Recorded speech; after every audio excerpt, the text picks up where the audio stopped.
ਹੁੰਦਾ इस पराली दे विच अग ला के खर्चे ही घटांदा हैगा। ਉਹ ਖਰਚੇ ਘਟਾਉਂਦਾ ਨਹੀਂ, ਵਧਾਉਂਦਾ ਤੂੰ। ਨਾਈਟ੍ਰੋਜਨ, ਫਾਸਫੋਰਸ, ਗੰਧਕ ਹੁੰਦੀ ਐ ਇਸ ਪਰਾਲ 'ਚ। है अख पराल जमीन दी पूंजी विचे वाक इंसाना कभी उपजाऊ फूकण लोकी आ गया बुरा जमाना आ गया बुरा जमाना।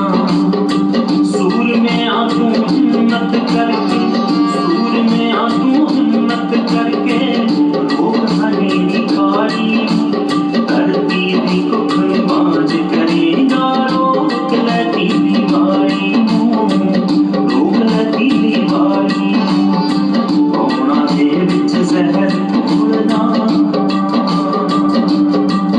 आओ ਅੱਜ ਅਸੀਂ ਅਹਿਦ ਕਰੀਏ ਕਿ ਝੋਨੇ ਦੀ ਪਰਾਲੀ ਅਸੀਂ ਨਹੀਂ ਸਾੜਾਂਗੇ ਅਤੇ ਸਾਹ ਸੰਬੰਧੀ ਹੋਣ ਵਾਲੀਆਂ ਬਿਮਾਰੀਆਂ ਤੋਂ ਬਚਾਂਗੇ।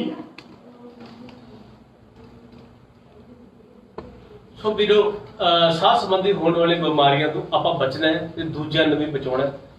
ਗੱਲਬਾਤ ਦਾ ਸਿਲਸਿਲਾ ਅੱਗੇ ਤੋਰਦੇ ਹਾਂ। ਕਣਕ ਦੇ ਆਪਾਂ ਜੇ ਬੀਜ ਦੀ ਗੱਲ ਕਰੀਏ, ਉਹਦਾ ਸੋਧ ਕਰਨਾ ਬਹੁਤ ਜ਼ਰੂਰੀ ਹੈ, ਕਿਉਂਕਿ ਜੇ ਸੋਧ ਨਾ ਕੀਤਾ ਹੋਵੇ ਤਾਂ ਸਾਨੂੰ ਬਾਅਦ ਚ ਬੜੀਆਂ ਮੁਸ਼ਕਲਾਂ ਪੇਸ਼ ਆਉਂਦੀਆਂ।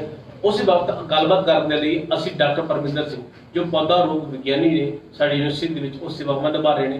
ਡਾਕਟਰ ਸਾਹਿਬ, ਪਹਿਲਾਂ ਤਾਂ ਆਪ ਜੀ ਦਾ ਸਵਾਗਤ ਹੈ ਜੀ। ਸਾਡੇ ਸਾਰੇ ਪਾਠਕਾਂ ਨਾਲ ਗੱਲਬਾਤ ਕਰਨ ਲਈ ਆਪ ਜੀ ਪਹੁੰਚੇ, ਬਹੁਤ ਧੰਨਵਾਦ ਤੁਹਾਡਾ। ਡਾਕਟਰ ਸਾਹਿਬ, ਸਭ ਤੋਂ ਪਹਿਲਾਂ ਇਹ ਦੱਸੋ, ਇਹ ਬੀਜ ਸੋਧ ਕਿੰਨਾ ਕੁ ਜ਼ਰੂਰੀ ਹੈ ਜੀ? ਉੱਥੋਂ ਗੱਲ ਸ਼ੁਰੂ ਕਰਦੇ ਹਾਂ। ਦੇਖੋ ਜੀ, ਇਹਦੀ ਜਾਣਕਾਰੀ ਜੇ ਆਪਾਂ ਲੈਣੀ ਹੈ ਤਾਂ ਸਾਨੂੰ ਪਤਾ ਹੋਣਾ ਚਾਹੀਦਾ ਹੈ ਬਿਮਾਰੀਆਂ ਕਿੱਥੋਂ ਕਿੱਥੋਂ ਆਉਂਦੀਆਂ ਨੇ ਜੀ। ਬਿਮਾਰੀਆਂ ਮੁੱਖ ਰੂਪ ਤੇ ਬੀਜ, ਮਿੱਟੀ ਤੇ ਹਵਾ ਰਾਹੀਂ ਜੀ। ਲੇਕਿਨ ਜਿਹੜਾ ਮਿੱਟੀ ਦੇ ਬੀਜ ਹੈ, ਇਹ ਕਿਉਂਕਿ ਇੱਕੋ ਜਗ੍ਹਾ ਹੁੰਦੇ, ਇਹਨਾਂ ਦਾ ਸੰਬੰਧ ਆਪਸ ਬਹੁਤ ਜ਼ਿਆਦਾ ਹੈ। ਜਿਹੜਾ ਬੀਜ ਦੇ ਰਾਹੀਂ ਬਿਮਾਰੀ ਆ ਸਕਦੀ ਹੈ, ਉਹ ਮਿੱਟੀ 'ਚ ਰਹਿ ਵੀ ਸਕਦੀ ਹੈ ਤੇ ਅਗਲੀ ਫਸਲ ਨੂੰ ਫਿਰ ਲੱਗ ਵੀ ਸਕਦੀ ਹੈ। ਜੀ ਜੀ। ਦੂਜੇ ਪਾਸੇ ਜੇ ਆਪਾਂ ਬੀਜ ਦੀ ਗੱਲ ਕਰੀਏ, ਬੀਜ ਇਨਫੈਕਟਡ ਵਾਲਾ ਬਿਮਾਰੀ ਵਾਲਾ, ਉਹ ਇੱਕ ਜਗ੍ਹਾ ਤੋਂ ਦੂਜੀ ਜਗ੍ਹਾ ਜਾਂਦਾ ਹੈ। ਉਹ ਇੱਕ ਏਰੀਆ ਤੋਂ ਦੂਜੇ ਏਰੀਆ ਦੇ ਵਿੱਚ ਬਿਮਾਰੀ ਲੈ ਕੇ ਪਹੁੰਚ ਸਕਦਾ ਹੈ ਜੀ। ਸੋ ਬਿਮਾਰੀ ਨੂੰ ਅਗਰ ਆਪਾਂ ਰੋਕਣਾ ਚਾਹੁੰਦੇ ਹਾਂ ਤਾਂ ਸਾਡੇ ਕੋਲ ਨਰੋਆ, ਸਾਫ਼ ਸੁਥਰਾ ਬੀਜ ਤੇ ਬੀਜ ਦੀ ਸੋਧ ਜੀ, ਇਹ ਦੋਨੇ ਚੀਜ਼ਾਂ ਬਹੁਤ ਜ਼ਰੂਰੀ ਨੇ ਜੀ। ਸੋ ਕਹਿਣ ਦਾ ਮਤਲਬ, ਇੱਕ ਚੰਗੇ ਝਾੜ ਦੇ ਲਈ ਆਪਾਂ ਜੇ ਲੈਣਾ ਕਿਸੇ ਫਸਲ ਦਾ, ਇੱਕ ਨਰੋਆ ਬੀਜ ਤੇ ਉਹਦੀ ਸੋਧ ਜਿਹੜੀ ਹੈ ਉਹ ਬਹੁਤ ਜ਼ਿਆਦਾ ਜ਼ਰੂਰੀ ਹੈ। ਤੇ ਡਾਕਟਰ ਸਾਹਿਬ, ਇੱਕ ਛੋਟੀ ਜਿਹੀ ਹੋਰ ਅੱਗੇ ਜਾਣਕਾਰੀ ਦਿਓ, ਇਹ ਬੀਜ ਤੋਂ ਆਪਾਂ ਕਣਕ ਦੀਆਂ ਕਿਹੜੇ ਬਿਮਾਰੀਆਂ ਹੋ ਸਕਦੀਆਂ? ਦੇਖੋ ਜੀ, ਕਣਕ ਤੇ ਜਿਹੜੀ ਬਿਮਾਰੀਆਂ ਨੇ ਉਹਨਾਂ ਦੇ ਵਿੱਚ ਇੱਕ ਆਉਂਦਾ ਜੀ ਤੁਹਾਡਾ ਸਿੱਟੇ ਤੇ ਕਾਂਗਿਆਰੀ ਜੀ, ਜਿਹਨੂੰ ਆਪਾਂ ਅੰਗਰੇਜ਼ੀ 'ਚ ਲੂਜ਼ ਸਮਟ ਵੀ ਕਹਿੰਦੇ ਆ ਜੀ। ਤੇ ਦੂਜੀ ਆਉਂਦੀ ਤੁਹਾਡੀ ਪੱਤੇ ਦੀ ਕਾਂਗਿਆਰੀ ਜੀ, ਜਿਹਨੂੰ ਆਪਾਂ ਫਲੈਕਸ ਸਮਟ ਕਹਿੰਦੇ ਆ ਜੀ। ਸੋ ਇਹ ਦੋ ਬਿਮਾਰੀਆਂ ਜਿਹੜੀਆਂ ਪੂਰਨ ਰੂਪ ਤੇ ਬੀਜ ਦੇ ਰਾਹੀਂ ਚੱਲਦੀਆਂ ਨੇ ਜੀ। ਤੇ ਜੇ ਬੀਜ ਦੇ ਵਿੱਚ ਆਪਾਂ ਸੋਧ ਕਰ ਲਈਏ, ਇਹ ਬਿਮਾਰੀ ਬਿਲਕੁਲ ਖੇਤ ਦੇ ਵਿੱਚ ਨਜ਼ਰ ਨਹੀਂ ਆਉਂਦੀ ਜੀ ਜੀ। ਸੋ ਇਹ ਦੋ ਬਿਮਾਰੀਆਂ ਤੋਂ ਇਲਾਵਾ ਇੱਕ ਕਰਨਾਲ ਬੰਟ ਨਾਮ ਦੀ ਬਿਮਾਰੀ ਹੈ, ਜਿਹੜੀ ਬੜੀ ਨਾਮੁਰਾਦ ਬਿਮਾਰੀ ਹੈ, ਲੇਕਿਨ ਇਹ ਵੀ ਬੀਜ ਰਾਹੀਂ ਮਿੱਟੀ ਦੇ ਵਿੱਚ ਪਹੁੰਚ ਜਾਂਦੀ ਹੈ ਤੇ ਮਿੱਟੀ ਤੋਂ ਫਿਰ ਅੱਗੇ ਇਹ ਹਮਲਾ ਕਰਦੀ ਹੈ ਸਿੱਟਿਆਂ ਤੇ। ਸੋ ਇਹ ਦੋ ਤਿੰਨ ਬਿਮਾਰੀਆਂ ਜਿਹੜੀਆਂ ਸਿਰਫ ਬੀਜ ਦੇ ਨਾਲ ਹੁੰਦੀਆਂ ਨੇ। ਡਾਕਟਰ ਸਾਹਿਬ, ਬੜੀ ਵਧੀਆ ਤੁਸੀਂ ਚੀਜ਼ ਦੱਸ ਰਹੇ ਵੀ ਕਾਂਗਿਆਰੀਆਂ ਹੋ ਗਈਆਂ, ਕਰਨਾਲ ਬੰਟ ਹੋ ਗਿਆ, ਇਹ ਬੀਜ ਤੋਂ ਹੀ ਹੋਗੀ, ਸ਼ੁਰੂਆਤ ਉਹਨਾਂ ਦੀ ਹੁੰਦੀ ਹੈ। ਤੇ ਆਪਣਾ ਦਵਾਈਆਂ ਤੇ ਬਾਅਦ ਚ ਗੱਲ ਕਰਦੇ ਆ, ਆਪਾਂ ਤਕਰੀਬਨ ਇਹਦੇ ਖਰਚਾ ਕਿੰਨਾ ਕੁ ਹੁੰਦਾ ਜੀ? ਦੇਖੋ ਜੀ, ਦੇਖੋ ਬੀਜ ਨੂੰ ਅਗਰ ਆਪਾਂ ਸੋਧ ਲਈਏ ਤੇ ਖਰਚਾ ਨਾ ਦੇ ਬਰਾਬਰ ਹੀ ਹੈ ਜੀ। ਹੁਣ ਖਰਚਾ ਵੀ ਘੱਟ ਹੋਣਾ ਹੈ, ਫਿਰ ਤੁਸੀਂ ਦੇਖੋਗੇ ਤੁਹਾਡਾ ਸਮਾਂ ਵੀ ਬਚਣਾ ਹੈ।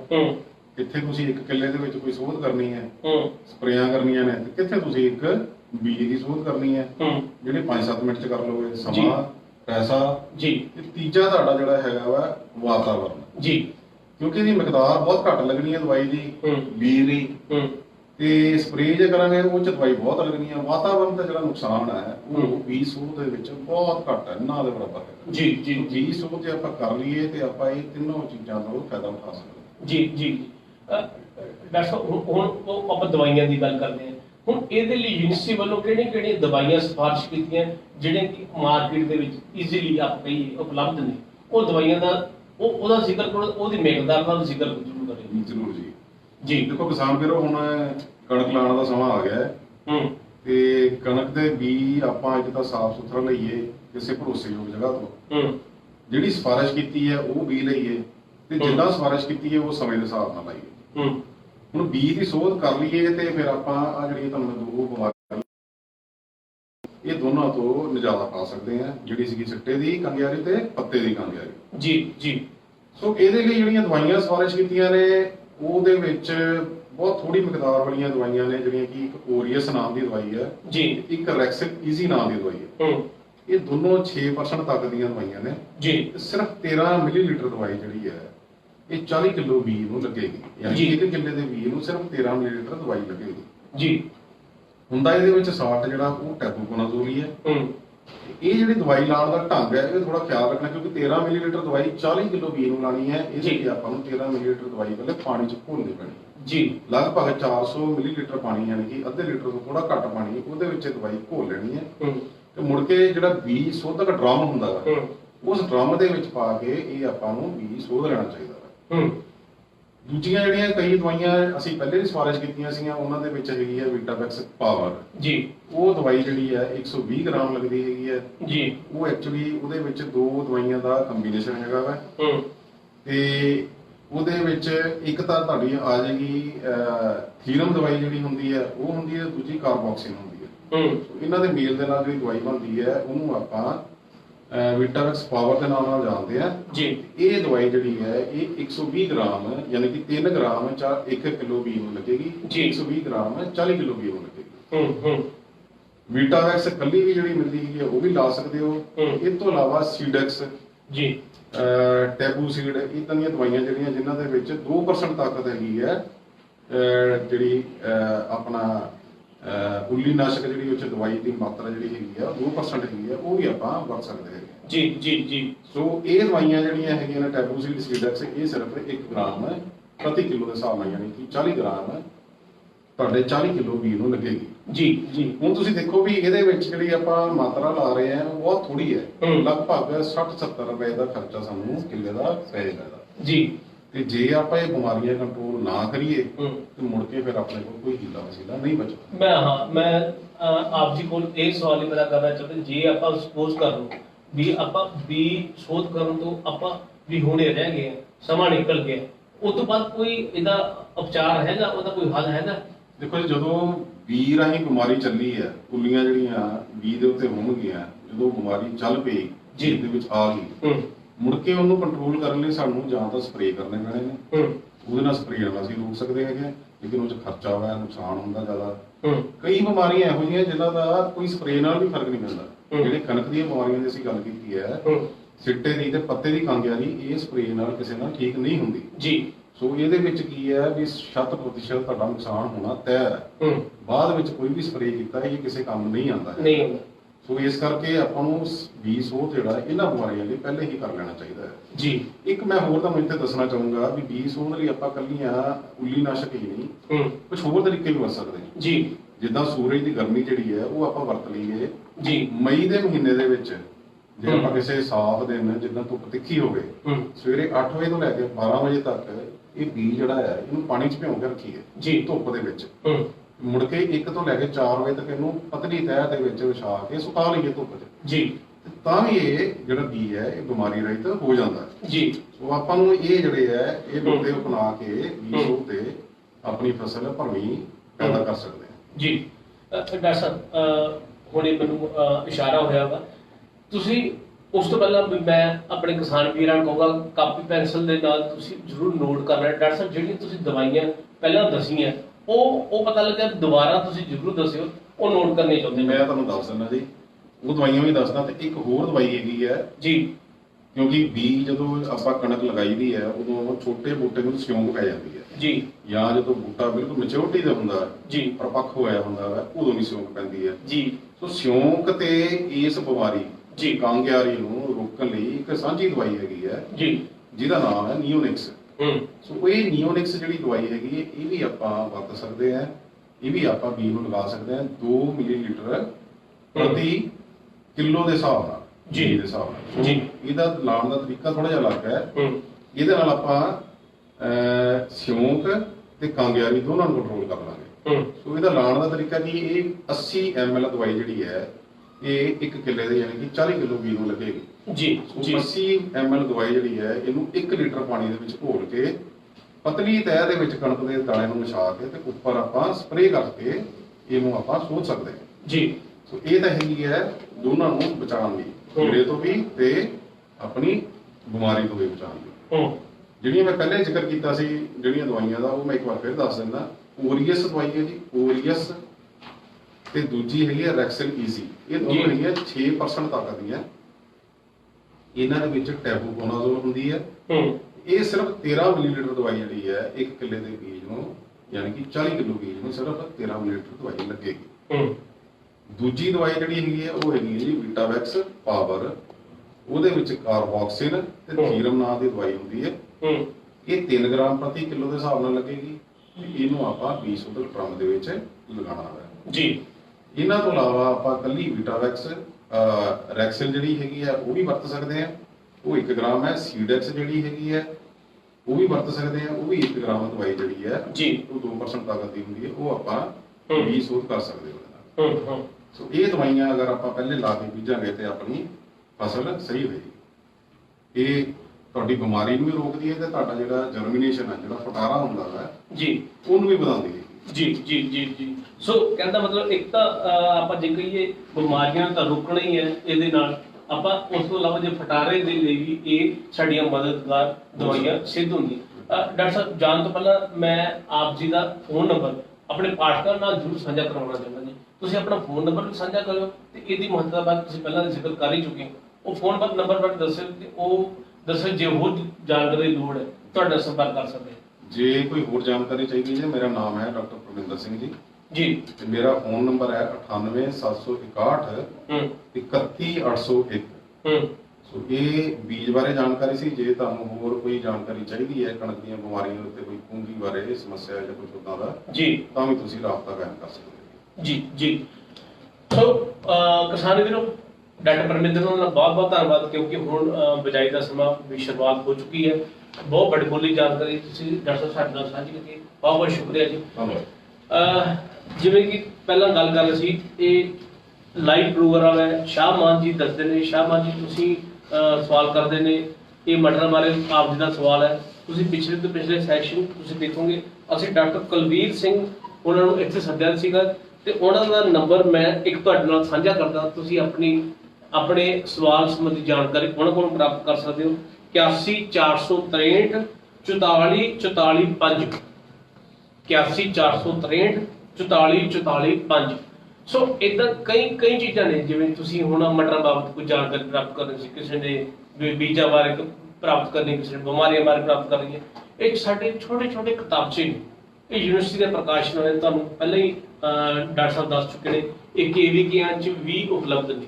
ਇਹ ਸਾਰੇ ਤੁਸੀਂ ਬੜੇ ਸੁਖਾਲੇ ਤਰੀਕੇ ਨਾਲ 5 ਰੁਪਈਆਂ ਦੇ ਕੀਟਨਾਸ਼ਕ ਸੁਰੱਖਿਅਤ ਵਰਤੋਂ, ਗੰਨੇ ਦੇ ਫਲਾਂ ਤੋਂ ਕੁਦਰਤੀ ਸਿਰਕਾ ਕਿਵੇਂ ਤਿਆਰ ਕਰਨਾ, ਸੰਤੁਲਿਤ ਖੁਰਾਕ, ਸਾਡੇ ਯੂਨੀਵਰਸਿਟੀ ਦੀਆਂ ਪ੍ਰਕਾਸ਼ਨਾਂ ਉਹਦੇ ਵਿੱਚ ਮਹੀਨਾਵਾਰ ਜੋ ਰਸਾਲਾ, ਚੰਗੀ ਖੇਤੀ, progressive farming, package of practice, ਹਾੜੀ ਸੌਣੀ, ਸਬਜ਼ੀਆਂ ਦੀ ਅਲੱਗ, ਉਸ ਬੇਇੰਤਹਾ ਅਸੀਂ ਪ੍ਰਕਾਸ਼ਨਾਵਾਂ ਵਿਕਸਿਤ ਕਰਦੇ ਹਾਂ। ਉਹ ਸਾਡੇ ਕੋਲੋਂ ਤੁਸੀਂ ਪ੍ਰਾਪਤ ਕਰੋ, ਚਾਹੇ ਆਨਲਾਈਨ ਪ੍ਰਾਪਤ ਕਰੋ, ਚਾਹੇ ਡਾਕ ਰਾਹੀਂ ਪ੍ਰਾਪਤ ਕਰੋ, ਸਾਡੇ ਕੇਂਦਰਾਂ ਤੋਂ ਪ੍ਰਾਪਤ ਕਰੋ। ਆਪ ਜੀ ਦਾ ਸਵਾਗਤ ਹੈ ਜੀ। ਗੱਲਬਾਤ ਦੀ ਲੜੀ ਅੱਗੇ ਤੋਰਦੇ ਹਾਂ। ਜਿਵੇਂ ਅਸੀਂ ਪਹਿਲਾਂ ਖੇਤੀ ਰਜੇਵੇਂ ਬਾਰੇ ਗੱਲ ਕੀਤੀ ਸੀਗੀ, ਹੋਰ ਉਸ ਤੋਂ ਇਲਾਵਾ ਅਸੀਂ ਦੋ ਪਿੰਡ ਦੀ ਵੀ ਇੱਕ ਤਰ੍ਹਾਂ ਪੰਚਾਇਤ ਜੋ ਨੁਮਾਇੰਦੇ ਸੀ ਉਹਨਾਂ ਨਾਲ ਗੱਲਬਾਤ ਕੀਤੀ, ਪਰਾਲੀ ਦੀ ਅਸੀਂ ਕਿੱਦਾਂ ਸਾਂਭ ਸੰਭਾਲ ਕਰਨੀ ਹੈ। ਹੁਣ ਅਸੀਂ ਮੌਸਮ, ਆਉਣ ਵਾਲੇ ਸਮੇਂ 'ਚ ਮੌਸਮ ਕਿੱਦਾਂ ਦਾ ਰਹਿਣ ਵਾਲਾ ਤੇ ਕਿੱਦਾਂ ਸਾਨੂੰ ਚਕੰਨੇ ਰਹਿਣਾ ਚਾਹੀਦਾ, ਕਿਹੜੀਆਂ ਅਸੀਂ ਕਾਰ ਵਿਹਾਰ ਵਿਉਂਤਰੇ ਨੇ, ਉਹਦੇ ਲਈ ਅਸੀਂ ਬੇਨਤੀ ਕੀਤੀ ਸੀ ਡਟ ਕੇ ਕੀਤੀ ਜੀ। ਮੈਡਮ, ਆਪ ਜੀ ਦਾ ਸਵਾਗਤ ਹੈ। ਤੁਸੀਂ ਸਾਡੇ ਪਾਠਕਾਂ ਨੂੰ ਇਹ ਦੱਸੋ, ਆਉਣ ਵਾਲੇ ਦਿਨਾਂ 'ਚ ਮੌਸਮ ਕਿੱਦਾਂ ਦਾ ਰਹਿਣਾ ਚਾਹੀਦਾ, ਉਹਨਾਂ ਦੇ ਕਾਰ ਵਿਹਾਰ ਕਿੱਦਾਂ ਦੀ ਗੱਲ, ਖਾਸ ਕਰਕੇ ਤੁਸੀਂ ਕਣਕ ਦੀ ਗੱਲ ਕਰ ਰਹੇ ਸੀਗੇ, ਉਹਦੇ ਬਾਰੇ ਜ਼ਰੂਰ ਜ਼ਿਕਰ ਕਰੋ। ਹਾਂਜੀ ਬਿਲਕੁਲ ਅਕਸਰ ਜੀ। ਕਿਸਾਨ ਵੀਰੋ ਤੇ ਭੈਣੋ, ਅਸੀਂ ਮੌਸਮ ਦਾ ਹਾਲ ਲੈ ਕੇ ਹਾਜ਼ਰ ਹੈ ਜਾਂ ਐਗਰੀਕਲਚਰ ਯੂਨੀਵਰਸਿਟੀ ਵੱਲੋਂ। ਸੋ ਆਪਾਂ ਦੇਖਦੇ ਹਾਂ ਕਿ ਕਾਫੀ ਦੇਰ ਤੋਂ ਹੁਣ ਡਰਾਈ ਸਪੈਲ ਚੱਲ ਰਿਹਾ ਹੈ, ਕੋਈ ਮਤਲਬ ਕਾਫੀ ਖੁਸ਼ਕ ਮੌਸਮ ਰਿਹਾ ਹੈ। ਸੋ ਅੱਗੇ ਵੀ ਜਿਹੜਾ ਆਉਣ ਵਾਲਾ ਹਫਤਾ ਹੈ, ਆਪਾਂ ਉਮੀਦ ਕਰਦੇ ਹਾਂ ਕਿ ਇਹਦੇ ਵਿੱਚ ਵੀ ਮੌਸਮ ਜਿਹੜਾ ਖੁਸ਼ਕ ਰਹਿਣ ਦੀ ਸੰਭਾਵਨਾ ਹੈ, ਕਿ ਸਾਨੂੰ ਜਿਹੜਾ ਭਾਰਤ ਮੌਸਮ ਵਿਗਿਆਨ ਵਿਭਾਗ ਹੈ ਉੱਥੋਂ ਜਾਣਕਾਰੀ ਮਿਲੀ ਹੈ। ਸੋ ਜਿਹੜਾ ਕਿ ਆਪਾਂ ਆਉਣ ਵਾਲਾ ਹਫਤਾ ਉਹਦੇ ਵਿੱਚ ਆਪਾਂ ਦੇਖ ਸਕਦੇ ਹਾਂ ਕਿ ਜਿਹੜਾ ਦਿਨ ਦਾ ਤਾਪਮਾਨ ਹੈਗਾ ਉਹ 32 ਤੋਂ 34 ਡਿਗਰੀ ਤੱਕ ਰਹਿਣ ਦੀ ਸੰਭਾਵਨਾ ਹੈ। ਸੋ ਜਿਹੜੇ ਦਿਨ ਹੈ ਉਹ ਹਲੇ ਵੀ ਗਰਮ ਚੱਲ ਰਹੇ ਆ, ਰਾਤਾਂ ਹਲੇ ਥੋੜੀਆਂ ਜਿਹੀਆਂ ਠੰਡੀਆਂ ਹੋਣੀਆਂ ਸ਼ੁਰੂ ਹੋ ਗਈਆਂ ਜੀ। ਸੋ ਜਿਹੜਾ ਰਾਤ ਦਾ ਤਾਪਮਾਨ ਹੈਗਾ ਉਹ 12 ਤੋਂ 14 ਡਿਗਰੀ ਤੱਕ ਰਹਿ ਰਿਹਾ ਹੈ ਤੇ ਅਗਲੇ ਹਫਤੇ ਵੀ ਇਸ ਤਰ੍ਹਾਂ ਦੀ ਅਸੀਂ ਸੰਭਾਵਨਾ ਦੇਖ ਰਹੇ ਹਾਂ। ਸੋ ਜਿਵੇਂ ਕਿ ਇਸ ਤਰ੍ਹਾਂ ਦਾ ਜਿਹੜਾ ਸਾਫ਼ ਮੌਸਮ ਹੈ, ਆਪਾਂ ਉਮੀਦ ਕਰਦੇ ਹਾਂ ਕਿ ਕਿਸਾਨ ਭਰਾਵਾਂ ਨੇ ਝੋਨੇ ਦੀ ਵਾਢੀ ਕਰ ਲਈ ਹੋਏਗੀ। ਸੋ ਜਿਹੜੇ ਵੀਰਾਂ ਨੇ ਹਲੇ ਝੋਨੇ ਦੀ ਵਾਢੀ ਕਰਨੀ ਹੈ ਜਾਂ ਥ੍ਰੈਸ਼ਿੰਗ ਕਰਨੀ ਹੈ, ਉਹਨਾਂ ਲਈ ਵੀ ਬਹੁਤ ਵਧੀਆ ਸੀਜ਼ਨ ਹੈਗਾ। ਹੁਣ ਜਿਵੇਂ ਮੌਸਮ ਖੁਸ਼ਕ ਹੈ, ਸੋ ਆਪਣਾ ਇਹ ਕੰਮ ਜਿਹੜਾ ਇਹ ਧੰਦੇ ਲਿਖ ਸਕਦੇ ਆ ਇਹਨਾਂ ਦਿਨਾਂ ਦੇ ਵਿੱਚ। ਤੇ ਬਾਕੀ ਉਸ ਤੋਂ ਬਾਅਦ ਜਿਹੜਾ ਕਿਸਾਨ ਵੀਰਾਂ ਨੇ ਆਪਣੇ ਕਣਕ ਦੀ ਵੀ ਜਿਹੜੀ ਬਿਜਾਈ ਆ ਉਹ ਕਰਨੀ ਹੈ, ਸੋ ਉਹਦੀ ਵੀ ਜਿਹੜੀ ਪੀਏਯੂ ਵੱਲੋਂ ਕੁਝ ਐਡਵਾਈਜ਼ਰੀ ਜਾਰੀ ਕੀਤੀ ਗਈ ਹੈ ਕਿ ਉਹਦਾ ਬਹੁਤ ਜਿਹੜਾ ਆਪਾਂ ਧਿਆਨ ਰੱਖਿਆ ਜਾਵੇ ਤਾਂ ਕਿ ਜਿਹੜੇ ਕਣਕ ਦੀ ਜਿਹੜੀ ਬਿਜਾਈ ਹੈ ਉਹ ਆਪਾਂ ਜੇ ਚੰਗੇ ਢੰਗ ਨਾਲ ਜਾਂ ਚੰਗੇ ਤਰੀਕੇ ਨਾਲ ਕਰਾਂਗੇ ਤਾਂ ਉਹਦਾ ਵੱਧ ਝਾੜ ਸਾਨੂੰ ਮਿਲਣ ਦੀ ਸੰਭਾਵਨਾ ਹੁੰਦੀ ਹੈ।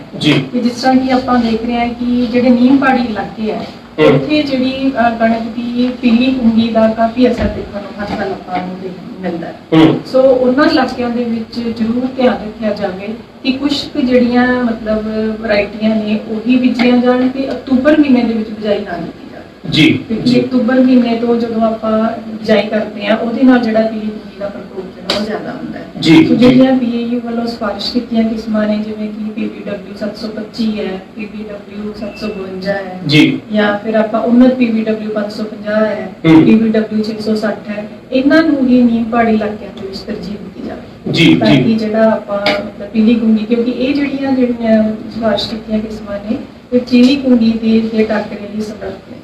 ਸੋ ਇਹਨਾਂ ਦੀ ਜੇ ਬਿਜਾਈ ਕੀਤੀ ਜਾਵੇ ਤਾਂ ਆਪਾਂ ਕੁਝ ਹੱਦ ਤੱਕ ਜਿਹੜਾ ਇਹਨੂੰ ਪੀਲੀ ਪੁੰਗੀ ਦਾ ਟਾਕਰਾ ਕਰ ਸਕਦੇ ਹਾਂ।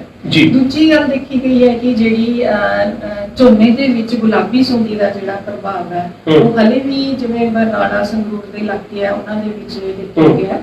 ਸੋ ਇਹਦਾ ਜਿਹੜਾ ਪ੍ਰਭਾਵ ਹੈ ਇਹ ਕਣਕ ਦੀ ਫਸਲ ਤੇ ਵੀ ਕਾਫੀ ਹੋ ਸਕਦਾ ਹੁੰਦਾ ਹੈ। ਸੋ ਜਿਹੜਾ ਸਤੰਬਰ ਅਕਤੂਬਰ ਦੇ ਮਹੀਨਿਆਂ ਦੇ ਵਿੱਚ ਇਹ ਗੁਲਾਬੀ ਸੁੰਡੀ ਜਿਹੜੀ ਝੋਨੇ ਦੀ ਫਸਲ ਤੇ ਤਣੇ ਤੇ ਅਸਰ ਕਰਦੀ ਹੈ। ਸੋ ਜੇ ਆਪਾਂ ਇਸ ਟਾਈਮ ਤੇ ਵੀ ਨਾ ਇਹਦਾ ਧਿਆਨ ਰੱਖੀਏ ਤਾਂ ਇਹ ਕਣਕ ਦੀ ਫਸਲ ਨੂੰ ਪ੍ਰਭਾਵਿਤ ਕਰ ਸਕਦੀ ਹੈ। ਸੋ ਆਪਾਂ ਨੂੰ ਅਕਤੂਬਰ ਦੇ ਮਹੀਨੇ ਦੇ ਵਿੱਚ ਮੇਨਲੀ ਜਿੱਥੇ ਆਪਣੀਆਂ ਲੰਬੇ ਮਿਆਰ ਵਾਲੀਆਂ ਕਿਸਮਾਂ ਬੀਜੀਆਂ ਗਈਆਂ ਜਿਵੇਂ ਕਿ ਪੂਸਾ 44 ਹੈ, ਉੱਥੇ ਜਿਹੜੀ ਅਕਤੂਬਰ ਦੇ ਵਿੱਚ ਬਿਜਾਈ ਨਾ ਕੀਤੀ ਜਾਵੇ। ਸੋ ਜਿੱਥੇ ਇਹ ਕਿਸਮਾਂ ਨਹੀਂ ਬੀਜੀਆਂ ਉੱਥੇ ਆਪਾਂ 25 ਅਕਤੂਬਰ ਤੋਂ ਜਿਹੜੀ ਕਣਕ ਦੀ ਬਿਜਾਈ ਕਰ ਸਕਦੇ ਹਾਂ। ਪਰ ਫਿਰ ਵੀ ਥੋੜਾ ਧਿਆਨ ਰੱਖਿਆ ਜਾਵੇ ਕਿ ਜਿਹੜਾ ਤਾਪਮਾਨ ਹੈ ਉਹ ਅਨੁਕੂਲ ਹੋਣਾ ਚਾਹੀਦਾ ਹੈ। ਦਿਨ ਦਾ ਤਾਪਮਾਨ ਜਿਹੜਾ 30 ਡਿਗਰੀ ਸੈਂਟੀਗ੍ਰੇਡ ਤੋਂ ਘੱਟ ਹੋਵੇ ਤੇ ਜਿਹੜਾ ਰਾਤ ਦਾ ਤਾਪਮਾਨ ਹੈ 16 ਡਿਗਰੀ ਤੋਂ ਘੱਟ ਹੋਵੇ, ਉਹਦੇ ਨਾਲ ਜਿਹੜਾ ਕਣਕ ਦਾ ਝਾੜ ਬਹੁਤ ਵਧੀਆ ਰਹਿੰਦਾ ਹੈ। ਜੇ ਤਾਪਮਾਨ ਜ਼ਿਆਦਾ ਹੋਵੇ ਫਿਰ ਕਣਕ ਦੇ ਝਾੜ ਤੇ ਬਹੁਤ ਅਸਰ ਕਰਦਾ ਹੈ। ਸੋ ਇਹ ਗੱਲਾਂ ਦਾ ਜ਼ਰੂਰ ਧਿਆਨ ਰੱਖਿਆ ਜਾਵੇ ਕਿਉਂਕਿ ਅੱਗੇ ਆਪਾਂ ਦੇਖਿਆ ਕਿ ਜਦੋਂ ਝੋਨੇ ਦਾ ਵੀ ਜਿਹੜੇ ਕਿਸਾਨ ਵੀਰਾਂ ਨੇ ਜੂਨ ਚ ਝੋਨੇ ਦੀ ਬਿਜਾਈ ਕੀਤੀ ਹੈ ਉਹਨਾਂ ਦਾ ਝਾੜ ਬਹੁਤ ਵਧੀਆ ਰਿਹਾ। ਜਿਨ੍ਹਾਂ ਨੇ ਮਈ ਚ ਕੀਤੀ ਹੈ ਉਹਨਾਂ ਤੇ ਥੋੜਾ ਜਿਹਾ ਅਸਰ ਹੋਇਆ। ਸੋ ਇਹ ਜਿਹੜਾ ਬਿਜਾਈ ਦਾ ਟਾਈਮ ਹੈ ਇਹਨੂੰ ਵੀ ਆਪਾਂ ਬਹੁਤ ਧਿਆਨ ਚ ਰੱਖੀਏ ਕਿ ਜਿਹਦੇ ਨਾਲ ਅਸੀਂ ਅਗਲੀ ਜਿਹੜੀ ਆਪਣੀ ਕਣਕ ਦੀ ਫਸਲ ਹੈ ਉਹਦਾ ਵੱਧ ਤੋਂ ਵੱਧ ਝਾੜ ਪ੍ਰਾਪਤ ਕਰ ਸਕੀਏ। ਮੈਡਮ ਤੁਸੀਂ ਬੜੀ ਸੋਹਣੀ ਜਾਣਕਾਰੀ ਪ੍ਰਦਾਨ ਕੀਤੀ ਤੇ ਇਹ ਇੱਕ ਛੋਟੀ ਚੀਜ਼ ਕਿਉਂਕਿ ਸਾਡੇ ਜਿਹੜੇ ਪਾਠਕ ਨੇ ਉਹਨਾਂ ਚੋਂ ਕੋਈ ਪ੍ਰਿੰਸੀਪਲ ਹੈ, ਕੋਈ ਵਿਗਿਆਨੀ, ਕਿਉਂਕਿ ਵੱਖ-ਵੱਖ ਵਰਗਾਂ ਦਾ ਇਹ ਪ੍ਰੋਗਰਾਮ, ਕੋਈ ਵਿਦਿਆਰਥੀ ਹੈ, ਕਿਸਾਨ ਵੀ ਨੇ, ਉਹਨਾਂ 'ਚ ਕੋਈ ਇਹੋ ਜਿਹੇ ਨੇ ਜਿਹੜੇ ਯੂਨੀਵਰਸਿਟੀ ਤੋਂ ਅੱਗੇ ਦੀ ਸੋਚ ਰੱਖਦੇ ਨੇ ਜਿਹਨਾਂ ਨੂੰ ਅਸੀਂ ਸਿੱਧਾ ਲੈਂਦੇ ਆ। ਠੀਕ ਹੈ, ਕੋਈ ਆਪਾਂ ਜੇ ਗੱਲ ਕਰੀਏ ਵੱਖ-ਵੱਖ ਕੈਟੇਗਰੀਆਂ ਨੇ ਜਿਹੜੀਆਂ ਵਿਗਿਆਨੀਆਂ ਦੀ। ਮੈਂ ਇਹ ਪਤਾ ਕਰਨਾ ਜੇ ਤੁਸੀਂ ਜਿਵੇਂ ਗੱਲ ਕੀਤੀ ਵੀ ਹਾਂ ਪਿਛਲਾ ਸਮਾਂ ਵੀ ਸੋਕੇ ਵਾਲਾ ਥੋੜਾ ਸਮਾਂ ਸੀਗਾ, ਖੁਸ਼ਕ ਸਮਾਂ ਸੀਗਾ, ਸੋਕੇ ਵਾਲੇ ਖੁਸ਼ਕ ਲੱਗਿਆ ਸਮੇਂ ਫਿਊਚਰ ਦੇ ਵਿੱਚ ਆਉਣ ਵਾਲੇ ਸਮੇਂ 'ਚ ਇਦਾਂ ਹੋਊਗਾ, ਇੰਨੀ ਰੇਨਫਾਲ, ਇੰਨੀ ਆਪਾਂ ਨੂੰ ਬਾਰਿਸ਼ ਪ੍ਰਾਪਤ ਹੋਈ ਹੈ, ਇੰਨੀ ਉਤਪਾਦ ਹੋਣੀ ਹੈ। ਇਹ ਤੁਸੀਂ ਸਾਰਾ ਜੋ ਭਵਿੱਖਬਾਣੀ ਕਰਦੇ ਹੋ ਇਹ ਕਿਸੇ ਤੁਸੀਂ ਸਾਇੰਸ ਦੇ ਆਧਾਰ ਤੇ ਕਰਦੇ ਹੋ ਕਿ ਟੋਟਕਿਆਂ ਦੇ ਆਧਾਰ ਤੇ ਕਰਦੇ ਹੋ? ਨਹੀਂ ਅੱਛਾ, ਬਿਲਕੁਲ ਸਾਇੰਸ ਦੇ ਆਧਾਰ ਤੇ ਕੀਤੀ ਜਾਂਦੀ ਹੈ ਕਿਉਂਕਿ ਇਹਦੇ ਵਿੱਚ ਜਿਹੜੇ ਸਾਡੇ ਕੋਲ ਇੱਥੇ ਮੈਟਰੋਲੋਜੀਕਲ ਆਬਜ਼ਰਵੇਟਰੀ ਹੈ ਉਹਦੇ ਤੋਂ ਅਸੀਂ ਜਿਹੜੇ ਆਪਣੇ ਮੌਸਮ ਦੇ ਅੰਕੜੇ ਆ ਉਹ ਪ੍ਰਾਪਤ ਕਰਦੇ ਹਾਂ। ਤੁਸੀਂ ਮੱਕੀ ਲੁਧਿਆਣੇ ਦੇ ਵਿੱਚ ਤੁਹਾਡੀ ਵੱਡਾ ਸੁਪਰ ਕੰਪਿਊਟਰ ਲੱਗਾ ਤੇ ਵੱਖ-ਵੱਖ ਜ਼ਿਲ੍ਹਿਆਂ ਦੇ ਵਿੱਚ ਆਪਾਂ ਜੇ ਗੱਲ ਕਰੀ ਉਹਨਾਂ ਕੋਲੋਂ ਫੀਡਬੈਕ ਤੁਹਾਡੇ ਕੋਲ ਕਿੱਥੇ ਆਉਂਦੀ ਹੈ, ਇਹ ਕਹਿਣਾ ਚਾਹੁੰਦੇ ਹੋ? ਨਹੀਂ ਬਿਲਕੁਲ, ਜਿਹੜੀ ਕਿ ਆਪਾਂ ਕਹਿੰਦੇ ਆ ਯੰਤਰਸ਼ਾਲਾ, ਜਿਹੜੀ ਮੌਸਮ ਦੀ ਯੰਤਰਸ਼ਾਲਾ ਆ ਉਹਦੇ ਵਿੱਚ ਮੌਸਮ ਦੇ ਅੰਕੜੇ ਅਸੀਂ ਜਿਹੜੇ ਆ ਉਹ ਰਿਕਾਰਡ ਕਰਦੇ ਹਾਂ। ਜਿਵੇਂ ਆਪਾਂ ਡੇਲੀ ਆਪਾਂ ਦੇਖ ਸਕਦੇ ਹਾਂ ਕਿ ਤਾਪਮਾਨ ਕਿੰਨਾ ਆ, ਨਮੀ ਕਿਸ ਤਰ੍ਹਾਂ ਆ, ਸੂਰਜੀ ਘੰਟੇ ਕਿੰਨੇ ਆ, ਵਰਖਾ ਹੋਈ ਆ ਜਾਂ ਨਹੀਂ ਹੋਈ ਹੈ, ਇਹ ਸਾਰੀਆਂ ਚੀਜ਼ਾਂ ਦਾ ਰਿਕਾਰਡ ਸਾਡੇ ਕੋਲ ਹੁੰਦਾ ਹੈ। ਇਹ ਅੰਕੜੇ ਸਿਰਫ ਲੁਧਿਆਣੇ ਦੀ ਏਰੀਆ ਨੇ ਕਿ ਪੰਜਾਬ ਦੇ ਵੱਖ-ਵੱਖ ਜ਼ਿਲ੍ਹੇ ਚ ਨੇ? ਪੰਜਾਬ ਦੇ ਵੱਖ-ਵੱਖ ਜ਼ਿਲ੍ਹਿਆਂ ਦੇ ਵਿੱਚ ਹੈ, ਬਾਕੀ ਜ਼ੋਨ ਵਾਈਜ਼ ਸਾਡੇ ਕੋਲ ਇਹ ਸਾਰੀਆਂ ਯੰਤਰਸ਼ਾਲਾਵਾਂ ਹੈਗੀਆਂ ਨੇ। ਜੀ ਸੋ ਉੱਥੋਂ ਜਿਹੜੇ ਆਪਾਂ ਅੰਕੜੇ ਪ੍ਰਾਪਤ ਕਰਦੇ ਆ ਉਹ ਅਸੀਂ ਭਾਰਤ ਮੌਸਮ ਵਿਗਿਆਨ ਵਿਭਾਗ ਨੂੰ ਭੇਜਦੇ ਆ ਜੀ। ਫਿਰ ਉੱਥੋਂ ਸਾਨੂੰ ਜਿਹੜੀ ਮੌਸਮ ਦੀ ਭਵਿੱਖਬਾਣੀ ਆਉਂਦੀ ਹੈ ਜੀ। ਕਿ ਆਪਾਂ ਜੇ ਕਹੀਏ ਕਿ ਪੰਜਾਬ ਖੇਤੀਬਾੜੀ ਯੂਨੀਵਰਸਿਟੀ ਜਿਹੜੀ ਮੌਸਮ ਦੀ ਭਵਿੱਖਬਾਣੀ ਆ ਉਹ ਜਨਰੇਟ ਨਹੀਂ ਕਰਦੀ ਜੀ। ਅਸੀਂ ਸਿਰਫ ਆਪਣਾ ਇੱਥੇ ਡਾਟਾ ਜਨਰੇਟ ਕਰਦੇ ਆ ਕਿਉਂਕਿ ਇਹਦੇ ਲਈ ਜਿਸ ਤਰ੍ਹਾਂ ਕਿ ਤੁਸੀਂ ਸੁਪਰ ਕੰਪਿਊਟਰ ਦੀ ਗੱਲ ਕੀਤੀ ਹੈ ਜਾਂ ਬਹੁਤ ਜ਼ਿਆਦਾ ਨੈਟਵਰਕਿੰਗ ਹੈ ਉਹ ਸਾਡੇ ਕੋਲ ਮਤਲਬ ਹਾਈ ਯੂਨਿਟ ਤੇ ਨਹੀਂ ਹੋ ਸਕਦੀ ਜੀ। ਕਿਉਂਕਿ ਉਹਦੇ ਲਈ ਬਹੁਤ ਜ਼ਿਆਦਾ ਸਾਨੂੰ ਨੈਟਵਰਕਿੰਗ ਦੀ ਲੋੜ ਹੈ, ਬਹੁਤ ਜ਼ਿਆਦਾ ਫਿਰ ਸਾਨੂੰ ਸੁਪਰ ਕੰਪਿਊਟਰਸ ਦੀ ਲੋੜ ਹੈ, ਬਹੁਤ ਜਿਹੜੀਆਂ ਲੈਬੋਰਟਰੀਜ਼ ਚਾਹੀਦੀਆਂ ਨੇ। ਤੇ ਜਿਹੜਾ ਭਾਰਤ ਮੌਸਮ ਵਿਗਿਆਨ ਵਿਭਾਗ ਹੈ ਸਾਡੀ ਦੇਸ਼ ਦੀ ਇੱਕੋ ਇੱਕ ਨੋਡਲ ਏਜੰਸੀ ਹੈ ਜਿਹੜੀ ਕਿ ਇਹ ਜਿਹੜਾ ਮੌਸਮ ਦੀ ਭਵਿੱਖਬਾਣੀ ਕਰਦੀ ਹੈ।